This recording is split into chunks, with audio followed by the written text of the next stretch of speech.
আপনার যে মাপটা 15% তলিয়ে গেছে এরপরেও দেখেন তাহলে কত খারাপ। তার মানে কি অর্ধেকের চাইতেও বেশি পানি। এই দুটা 20, এটাও পানি আছে অনেক কিন্তু কম।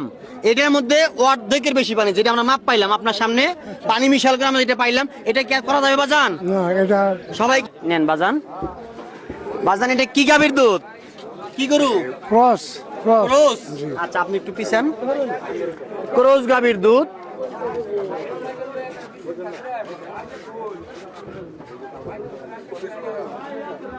%20 তলিয়ে। 20% মাপ খুবই খারাপ মাপ। এর মধ্যে পানির নমুনা আছে। আর একটা চেক করি আমরা।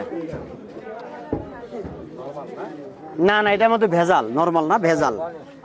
এটা দিয়ে আগে দাঁড়ান, একই মাপ আসবে। এই দুইটা এক গরু। আচ্ছা এটাও একটু দিয়ে, আপনার সবগুলোই দিব।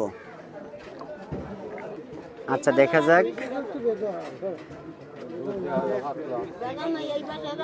হ্যাঁ কাছে নিয়ে আসো, দেখাও। এটাও 20%। 20%ও তলিয়ে গেছে। ক্লিয়ার দেখা গেছে? আচ্ছা এই দুইটা কোন গাভীর বাবা? কোন দুইটা? এই দুইটা এক গায়ের নাকি? আচ্ছা অন্যটা আমরা পরিমাপ করবো এখন। প্রিয় বন্ধুরা, এটার মধ্যে মাপ আসছে 20%-এর দাগটা তলিয়ে গেছে। আমরা এটা একটু পরিমাপ করি। হাতে নেন, ঢুকবে। আমার মেশিন ঠিক থাকলেই হইল।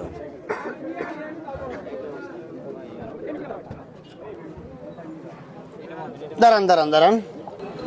এটা যে দুধ একটু ফালাইলেও আমার সমস্যা নাই, এটার মধ্যে ভেজাল অতিরিক্ত আছে।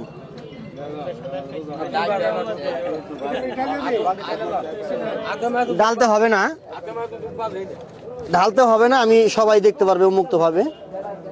আমি সেই ব্যবস্থা করতেছি।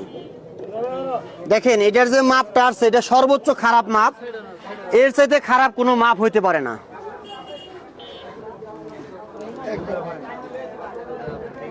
এটার মাপ আসছেন 15% তলিয়ে। দেখেন এটার মাপ আসছে 15% তলিয়ে। অর্ধেক দুধ অর্ধেক পানি। 15 তলিয়ে, 15 আর 10-এর মাঝামাঝি। এখন